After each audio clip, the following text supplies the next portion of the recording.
Que Dios te bendiga y que nunca te falten la salud, el amor y la esperanza en tu camino. Y ahora mismo cuéntanos desde dónde nos estás siguiendo, amigos, porque esta historia que voy a contarte hoy no es una más del desierto. Es el relato de una mujer que llevaba la vida misma en su vientre mientras las cadenas del odio se cerraban sobre sus muñecas. Huyó por el desierto con una vida creciendo en su interior y el peso de una guerra que nunca pidió sobre sus hombros. Su nombre era Nayeli, que en la lengua de su pueblo significa «te amo». Pero en los labios del coronel Blackwood, su nombre era simplemente Salvaje número 23. Así de fría puede ser la crueldad cuando se viste de uniforme y se escuda en órdenes que nadie cuestiona. La redada llegó al amanecer, como siempre llegan las desgracias, sin aviso y sin piedad. Los soldados del fuerte Denison irrumpieron en el campamento apache con el estruendo de cascos y disparos que rasgaron el silencio sagrado del desierto. Nayeli intentó correr, pero su vientre de 8 meses hacía de cada paso una agonía. El polvo se levantaba como cortinas de muerte mientras las madres gritaban los nombres de sus hijos, y los guerreros caían bajo el fuego implacable. Ella sintió las manos ásperas de un soldado aferrarse a su brazo, el metal frío de las esposas cerrándose como mandíbulas sobre su piel morena. Y en ese instante, amigos, el mundo se dividió en dos: el que existía antes de esas cadenas y el infierno que vendría después. El viaje al fuerte fue un desfile de humillación y dolor.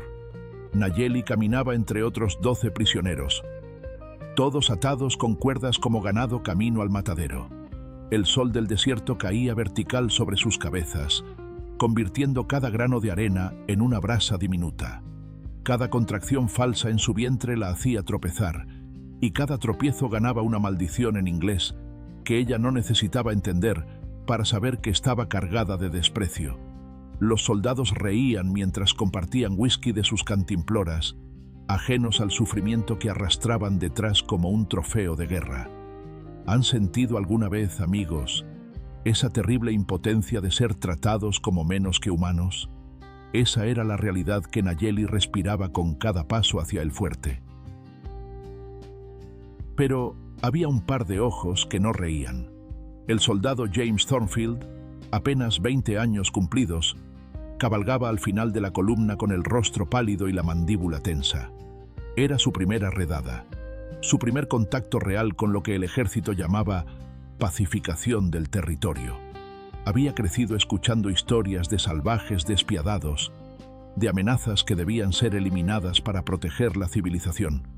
Sin embargo, lo que veía ahora no se parecía en nada a esas historias.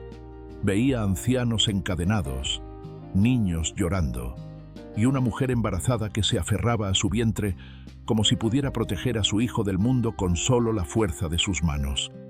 Algo dentro de James comenzó a agrietarse, una fisura pequeña pero profunda en los cimientos de todo lo que le habían enseñado a creer. El fuerte Denison se alzaba en el horizonte como una fortaleza de madera y odio. Sus empalizadas apuntaban al cielo como dedos acusadores, y la bandera ondeaba con un orgullo que contrastaba brutalmente con la miseria que custodiaba entre sus muros. El coronel Blackwood esperaba en el patio central, un hombre de 52 años, cuyo rostro parecía tallado en granito y cuyo corazón, según decían, había sido reemplazado por un manual de ordenanzas militares hacía décadas. Observó llegar a los prisioneros con los brazos cruzados y una expresión de satisfacción fría, calculada. Para él, cada apache capturado era un paso más hacia la promoción que llevaba persiguiendo desde la guerra civil. Para él, Nayeli no era una mujer a punto de dar a luz. Era un número, una estadística, un problema logístico. Y ahora, amigo, antes de continuar con esta historia que te va a partir el alma, déjame pedirte algo. Si esta narrativa te está tocando el corazón, si sientes que merece ser escuchada, suscríbete a El Verdugo del Oeste. Aquí rescatamos las historias que el polvo del tiempo intentó borrar, las verdades incómodas que la historia oficial prefirió olvidar. Dale like si quieres que sigamos trayendo estas voces del pasado y comparte para que más personas conozcan lo que realmente sucedió en estas tierras áridas, donde la justicia a menudo se perdía entre las dunas. Nayeli fue arrastrada al interior del fuerte, mientras el coronel Blackwood caminaba entre los prisioneros como un general inspeccionando su botín de guerra. Cuando llegó frente a ella, sus ojos grises y vacíos la recorrieron de arriba a abajo con el mismo interés que se observa una piedra en el camino. Ella levantó la mirada, y en sus ojos oscuros ardía un fuego que ni las cadenas ni la humillación podían apagar. Habló en su lengua, palabras que Blackwood no comprendía pero cuyo tono era inconfundible. Una madre suplicando por la vida que llevaba dentro. El coronel escupió en la arena a sus pies y ladró una orden. Los soldados la arrastraron hacia las celdas mientras ella gritaba, no de miedo, sino de una furia sagrada que resonó entre las paredes de madera como un trueno lejano. James Thornfield observaba desde la distancia, con las manos apretadas en puños dentro de sus guantes de cuero. Algo había cambiado en él durante esas horas de marcha. Algo fundamental se había roto. Y mientras el sol comenzaba a descender tiñendo el cielo de rojo sangre, una pregunta martillaba en su mente una y otra vez. ¿En qué momento obedecer órdenes se convirtió en complicidad con la maldad? La respuesta llegaría pronto, amigos. Más pronto de lo que él imaginaba.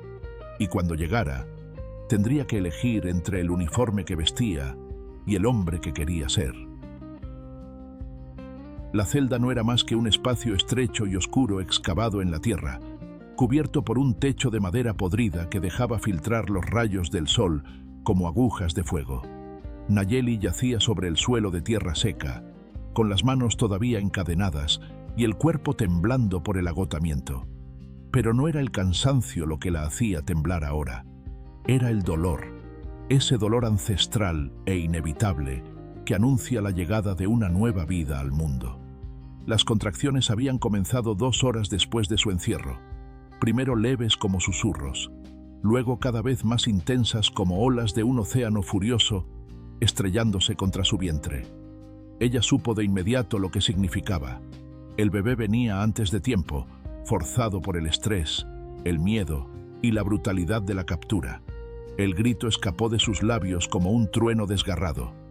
No era un grito de debilidad, amigos, sino de una fuerza primitiva, del poder mismo de la creación luchando contra las cadenas de la opresión. Las otras prisioneras en las celdas vecinas guardaron silencio, un silencio reverente y aterrado, porque todas sabían lo que ese sonido significaba. Una anciana comenzó a entonar una oración en voz baja, palabras en apache que pedían a los espíritus que protegieran a la madre y al niño. Pero las oraciones, por más poderosas que fueran, no podían atravesar los muros de indiferencia que el coronel Blackwood había construido alrededor de su corazón. El guardia de turno corrió a buscar al coronel, quien estaba en su oficina revisando reportes y bebiendo café que había sido preparado por manos que temblaban de miedo. Cuando el soldado irrumpió tartamudeando sobre la prisionera embarazada en trabajo de parto, Blackwood ni siquiera levantó la vista de sus papeles. Dio un sorbo lento a su taza y finalmente habló con una voz tan fría que podría congelar el propio desierto. Le dijo al guardia que una salvaje pariendo no era asunto que mereciera interrumpir su trabajo. Ordenó que si la mujer no se callaba, la sacaran al patio y la encadenaran a la roca grande, esa misma roca de granito que bajo el sol del mediodía se convertía en una plancha ardiente capaz de quemar la carne. El guardia tragó saliva, intentó objetar con voz temblorosa, pero una mirada de Blackwood fue suficiente para silenciarlo. Y así fue como Nayeli fue arrastrada de su celda hacia el infierno bajo el sol. 2 soldados la sujetaron por los brazos mientras ella luchaba con cada gramo de fuerza que le quedaba, gritando en su lengua palabras que eran tanto súplicas como maldiciones. La cadena fue asegurada a un anillo de hierro empotrado en la roca, dejándola sentada con la espalda contra la piedra que ya comenzaba a irradiar un calor insoportable. El sol estaba en su cenit, implacable y cruel como el hombre que había dado la orden. Nayeli levantó la vista hacia el cielo, buscando quizás una respuesta de los dioses, una señal de que su hijo no moriría antes de respirar su primer aliento. Pero el cielo permanecía azul e indiferente, vasto y hermoso en su indiferencia. Otro soldado se acercó a James, un veterano de 30 años llamado Marcus, quien había visto demasiadas campañas y perdido demasiadas partes de su humanidad en el camino. Marcus le dio una palmada en el hombro y le dijo con voz casual, casi aburrida, que se acostumbrara, que los apaches no eran como ellos, que no sentían el dolor de la misma manera, que las órdenes eran órdenes y un buen soldado no cuestionaba. Pero James no pudo responder porque su garganta estaba cerrada por algo que no podía nombrar todavía, algo entre rabia y vergüenza que crecía en su pecho como una tormenta. Mientras tanto, Nayeli luchaba contra dos enemigos, las contracciones que cada vez se volvían más intensas y frecuentes, y el calor abrasador de la roca que comenzaba a quemar su espalda a través de la tela rasgada de su vestido. Intentó cambiar de posición, pero las cadenas eran cortas e implacables. El sudor corría por su rostro mezclándose con lágrimas que no eran de autocompasión, sino de furia. Habló entonces, en inglés quebrado que había aprendido de los comerciantes, palabras dirigidas al coronel que observaba desde la ventana de su oficina con un vaso de whisky en la mano. Le rogó que la liberara, no por ella, sino por su hijo. Le suplicó con una dignidad desgarradora que la dejara buscar refugio en la sombra, que permitiera a las mujeres de su tribu asistirla. Prometió no huir, prometió quedarse después del parto si eso era lo que él quería.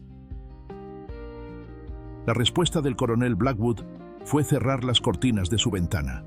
Y en ese momento, amigos, en ese preciso instante en que la crueldad alcanzó su punto más despreciable, algo se quebró definitivamente dentro de James Thornfield.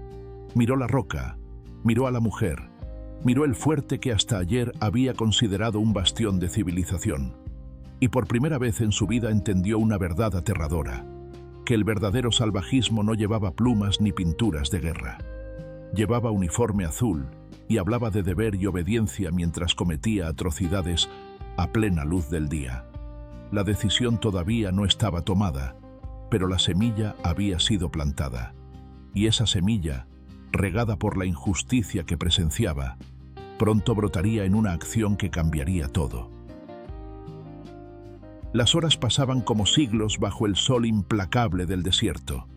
Nayeli había dejado de gritar hacía tiempo, no porque el dolor hubiera disminuido, sino porque ya no le quedaban fuerzas para desperdiciar en súplicas que nadie escucharía. Su respiración era irregular y superficial.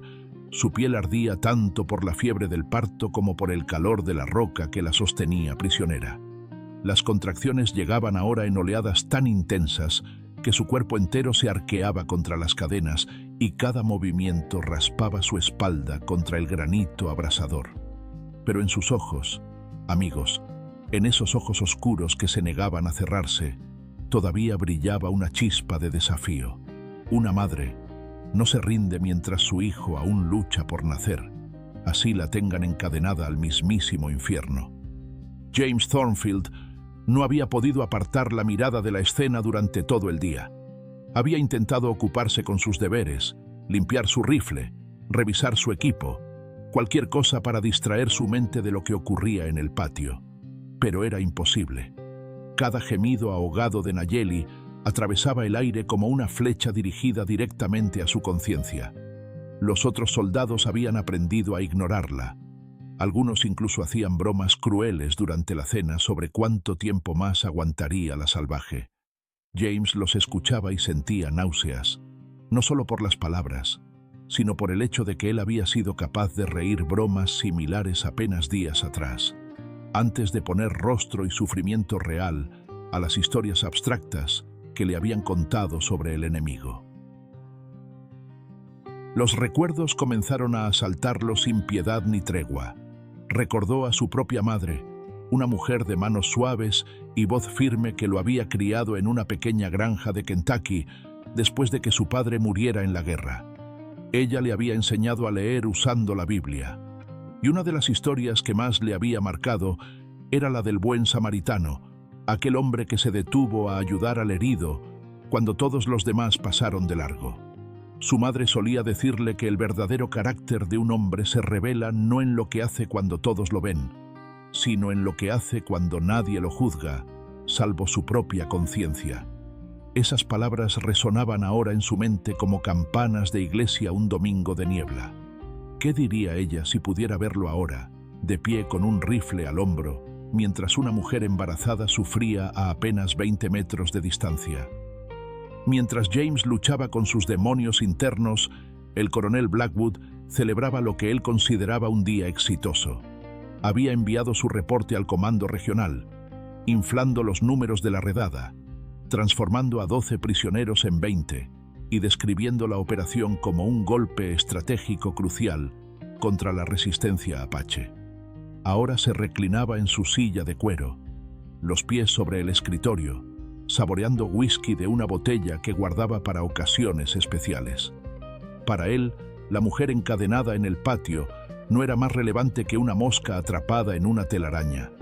Era un problema que se resolvería solo. O se callaría o moriría, y en cualquier caso, dejaría de interrumpir la paz del fuerte. Así de simple era su lógica. Así de deshumanizada estaba su capacidad de empatía después de décadas vistiendo el uniforme como una armadura moral que lo absolvía de toda responsabilidad por sus actos. Amigos, ¿se han preguntado alguna vez cómo es posible que hombres educados, que van a la iglesia los domingos y escriben cartas tiernas a sus esposas, puedan cometer atrocidades sin que les tiemble la mano? La respuesta está en esa armadura de órdenes y jerarquías que construimos para no tener que mirarnos al espejo y ver lo que realmente somos capaces de hacer cuando dejamos de ver al otro como humano. Cuando el sol finalmente comenzó a descender, tiñendo el horizonte de naranja y púrpura, un soldado fue enviado a comprobar el estado de la prisionera. Era un hombre mayor, un sargento llamado William Patterson, que había servido con el coronel durante 15 años. Patterson se acercó a Nayeli con una cantimplora de agua, no por bondad, sino porque las órdenes eran mantenerla viva para el interrogatorio que Blackwood planeaba realizar después del parto. La encontró apenas consciente, la cabeza colgando hacia adelante, el cabello negro pegado a su rostro por el sudor y el polvo. Cuando intentó darle agua, ella levantó la mirada con esfuerzo sobrehumano y habló en inglés quebrado, cada palabra costándole un mundo de dolor. Le dijo que su bebé estaba muriendo dentro de ella, que podía sentirlo, que si no la liberaban pronto, ambos morirían antes del amanecer. Patterson regresó a la oficina del coronel y reportó la situación con voz neutral, profesional, desprovista de emoción. Blackwood escuchó mientras terminaba su vaso de whisky, luego se encogió de hombros y dijo que la naturaleza seguiría su curso, que si la mujer y su bastardo morían, sería una boca menos que alimentar y un problema menos en el censo de prisioneros. Patterson asintió, dio media vuelta y salió de la oficina. Pero mientras caminaba de regreso a su puesto, algo extraño sucedió. Sintió vergüenza. Era una emoción que había enterrado tan profundamente durante tantos años que casi había olvidado su existencia. Pero ahí estaba, punzante e incómoda, recordándole que hubo un tiempo en que él también había sido capaz de sentir compasión. James observó todo esto desde su posición junto a la empalizada. Vio a Patterson regresar con los hombros más caídos que antes.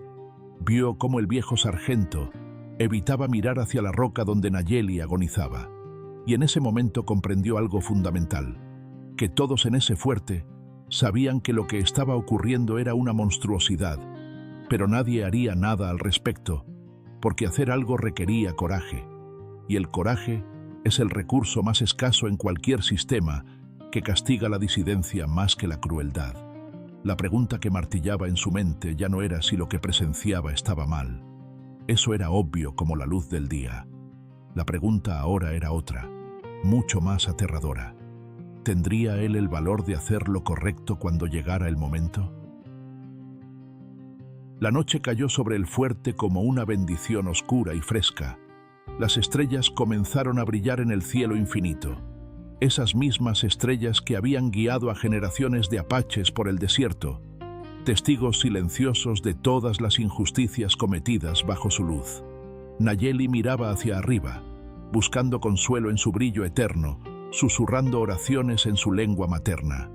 Y James Thornfield, de pie en la oscuridad con su rifle en las manos, tomó la decisión más importante de su vida. No la anunció con palabras ni la escribió en un diario.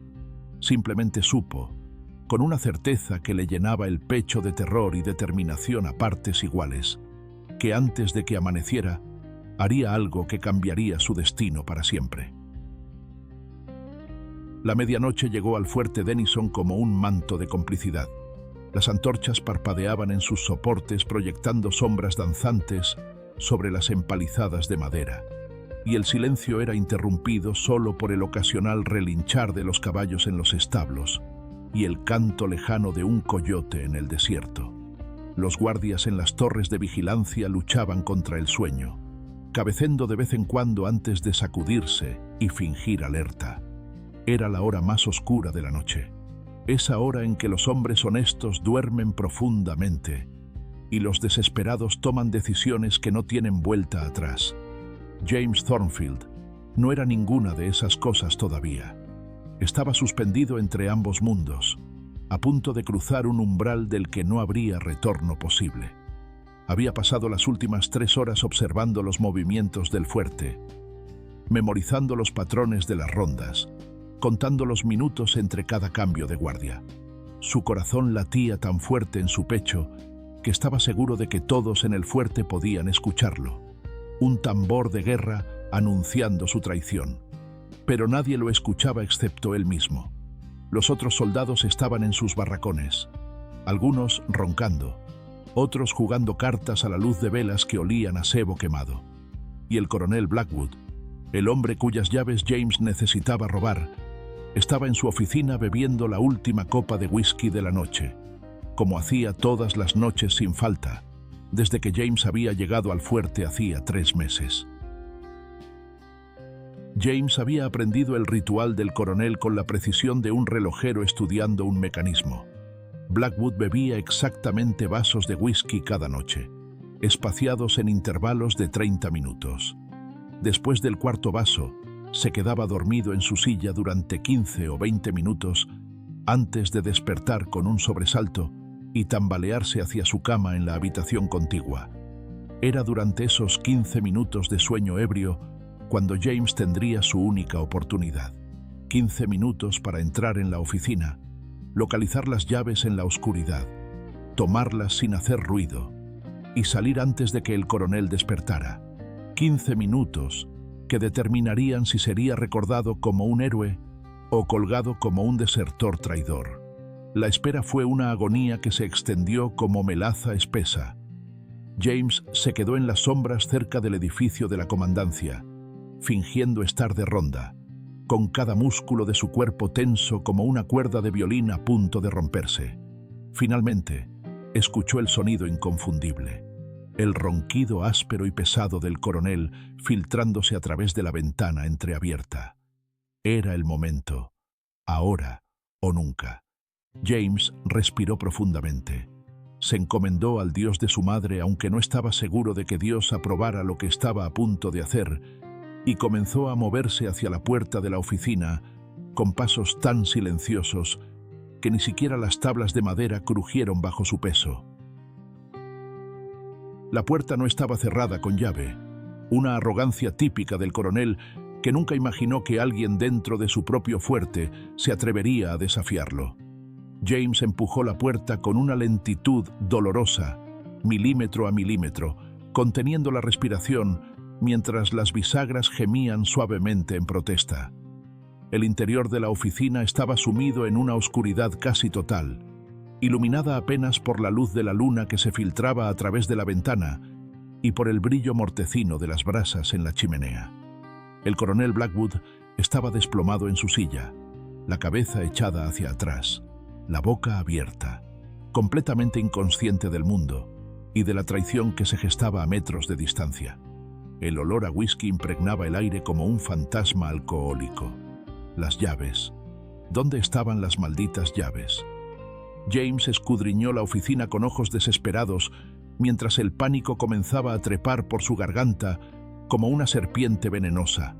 Las había visto antes, había prestado atención, pero en la oscuridad todo lucía diferente, distorsionado, imposible de reconocer. Sus ojos recorrieron el escritorio atestado de papeles y mapas, la repisa de la chimenea con su colección de medallas y condecoraciones, las paredes decoradas con sables y fotografías de batallas pasadas, y entonces las vio, colgando de un clavo oxidado junto a la puerta que conectaba la oficina con la habitación del coronel, un manojo de llaves de hierro que brillaban tenuemente bajo la luz de la luna como si fueran hechas de plata líquida. Cada paso hacia ese clavo fue una eternidad comprimida en segundos. James caminó con la precisión de un hombre atravesando un campo minado, evitando la tabla suelta que sabía que crujía cerca del escritorio, rodeando la alfombra que podría hacer tropezar sus botas. El sudor corría por su espalda empapando su uniforme a pesar del frío de la noche. Detrás de él, el coronel soltó un ronquido particularmente fuerte, y James se congeló completamente, con el brazo extendido a centímetros de las llaves, sin atreverse a respirar ni a pestañear.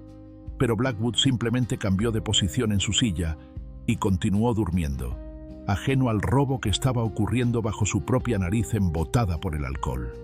Los dedos de James rozaron el metal frío de las llaves, y el sonido que hicieron al moverse le pareció ensordecedor, como campanas de catedral repicando en medio de la noche.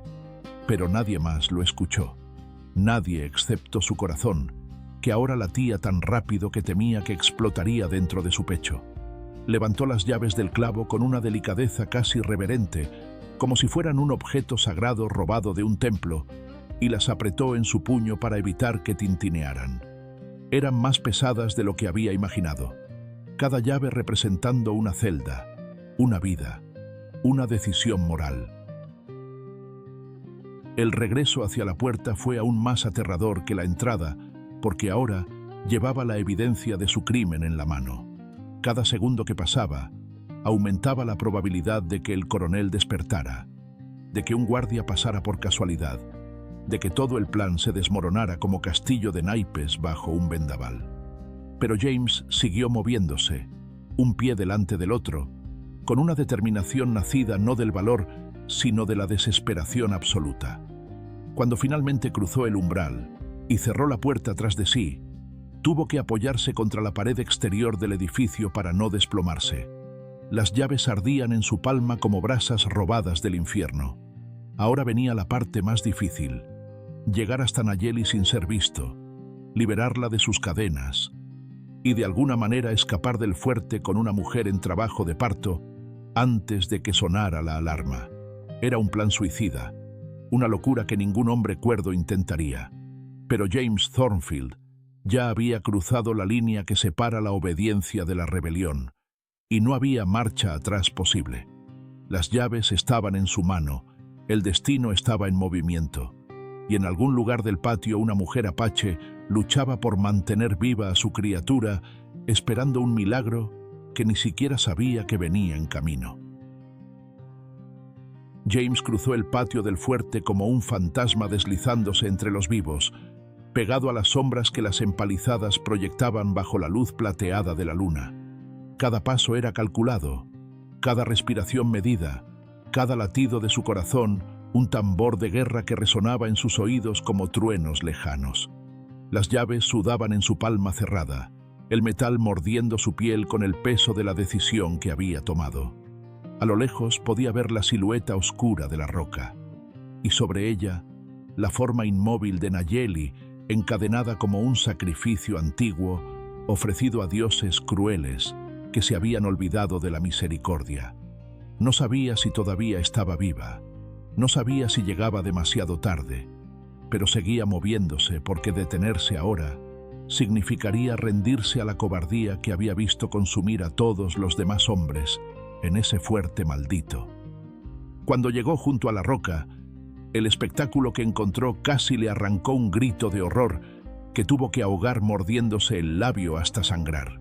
Nayeli yacía medio inconsciente contra el granito, su vestido empapado de sudor y algo más oscuro que podría ser sangre.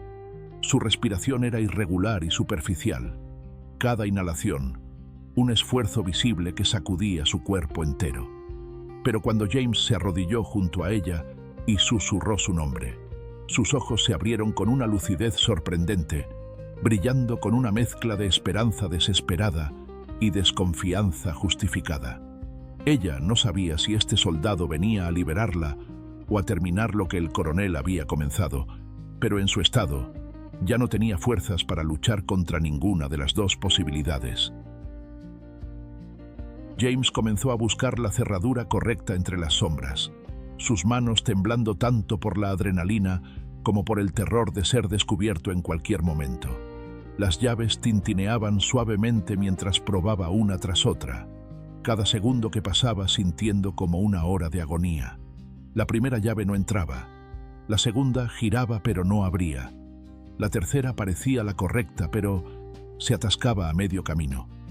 El pánico comenzaba a trepar por su garganta como ácido cuando finalmente la cuarta llave giró con un clic metálico que sonó como música celestial en medio de la pesadilla. Las cadenas cayeron de las muñecas de Nayeli, dejando marcas rojas y en carne viva que contaban la historia de su sufrimiento mejor que cualquier palabra podría hacerlo. Pero liberarla era solo el principio del problema, amigos, porque ahora venía la parte imposible: sacarla del fuerte sin ser vistos. Nayeli intentó ponerse de pie, pero sus piernas cedieron inmediatamente, debilitadas por horas de estar en la misma posición y por la agonía del trabajo de parto que continuaba sin piedad. James la sostuvo antes de que cayera, pasando su brazo alrededor de su cintura y sintiendo bajo su mano el movimiento inequívoco del bebé luchando por nacer. Ella lo miró a los ojos y en ese intercambio silencioso se forjó un pacto más antiguo que cualquier juramento militar. El pacto de dos almas desesperadas apostando todo por una oportunidad de redención.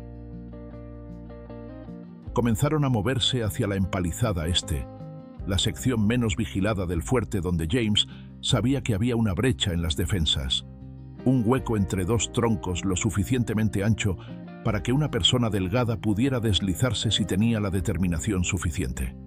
Cada paso era una tortura para Nayeli.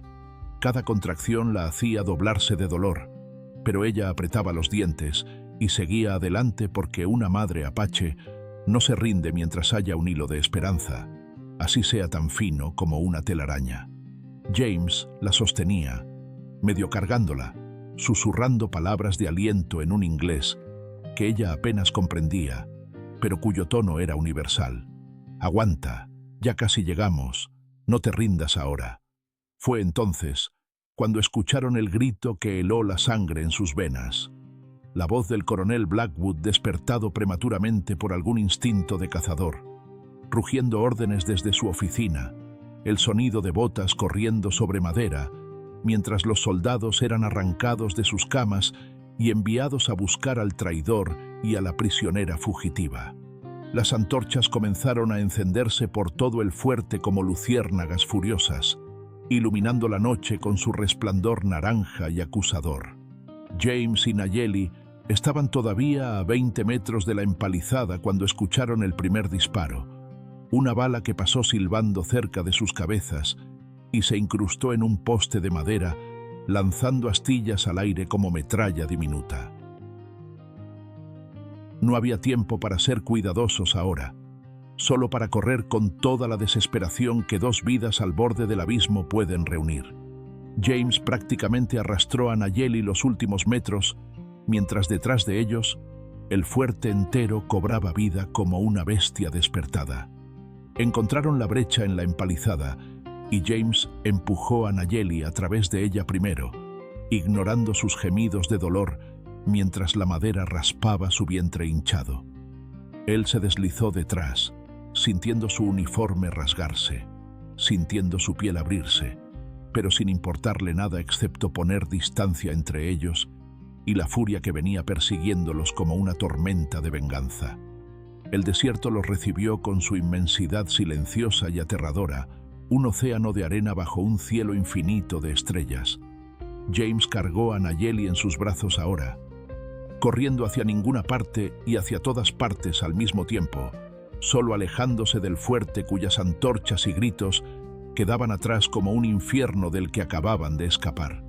Ella se aferraba a su cuello, jadeando contra su pecho, y él podía sentir la humedad cálida que significaba que el bebé venía finalmente, que no esperaría ni un momento más, que nacería bajo las estrellas del desierto, en brazos de un fugitivo y su madre condenada. Encontraron refugio detrás de una formación rocosa a media milla del fuerte, un lugar donde las sombras eran lo suficientemente profundas para ocultarlos de los cazadores que seguramente vendrían con la primera luz del alba. James tendió a Nayeli en la arena todavía tibia del calor del día, y ella lo miró con una mezcla de gratitud y terror, porque sabía que lo que venía ahora era algo para lo que ninguno de los dos estaba preparado. Él tomó su mano y ella apretó con una fuerza que él no sabía que existía en un cuerpo tan castigado. Y bajo un cielo lleno de testigos silenciosos que habían visto nacer y morir civilizaciones enteras, comenzó el milagro más antiguo del mundo. Amigos, esta historia nos enseña una verdad tan antigua como el propio desierto, que el verdadero coraje no está en seguir órdenes ciegamente, sino en saber cuándo desobedecerlas, que la humanidad no se mide por el uniforme que vestimos, sino por las decisiones que tomamos cuando nadie más que nuestra conciencia nos observa. James Thornfield dejó de ser un soldado esa noche y se convirtió en algo más grande, un hombre dispuesto a sacrificarlo todo por hacer lo correcto. Y Nayeli, encadenada a una roca ardiente, demostró que ni la crueldad ni las cadenas pueden quebrar el espíritu de una madre que lucha por su hijo. Si esta historia te ha conmovido, si te ha hecho reflexionar sobre el valor y la justicia, suscríbete a El Verdugo del Oeste, porque aquí seguiremos trayendo las historias olvidadas, las verdades incómodas, los actos de coraje que merecen ser recordados. El desierto guarda muchos secretos todavía, y nosotros seguiremos desenterrándolos para ti.